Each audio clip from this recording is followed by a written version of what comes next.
مجھے یہ سمجھ میں آتا تھا کہ میں نے کیونکہ کچھ مذہب کا اپنا مذہب اسلام کا بھی کچھ مطالعہ کیا تھا،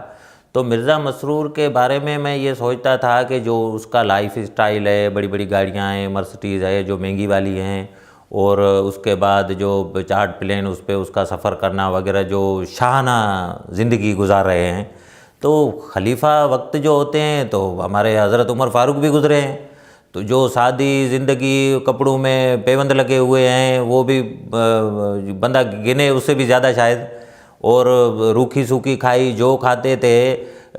عوام جو کھاتی تھی ویسا ہی کھانا کھاتے تھے، ویسا ہی لائف اسٹائل گزارتے تھے، تو کوئی وہ تو محسوس بھی نہیں کر سکتا کہ یہ خلیفہ وقت امیر المومنین ہے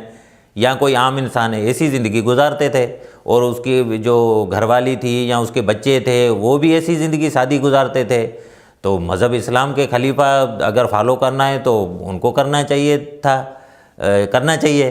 باقی جو مرزا مسرور اور ان کی لائف اسٹائل یا اس سے جو پہلے ان کے جو خلیفہ گزرے ہیں وہ تو شاہانہ زندگی گزار رہے ہیں، ان کو کیا پتہ کہ غریب کی بھوک کیا ہوتی ہے، یا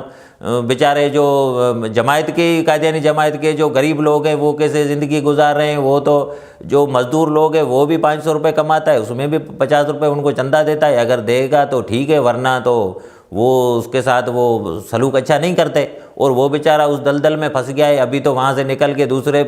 جگہ جانے کی بھی اس میں نہ ہمت ہے نہ توفیق ہے۔ تحفظ ختم نبوت، ناموس رسالت، رد قادیانیت، حالات حاضرہ اور دیگر اہم ملکی و بین الاقوامی موضوعات پر مبنی مستند اور معلوماتی پروگرامز دیکھنے کے لیے KTV آفیشیل کے YouTube چینل کو سبسکرائب کیجیے۔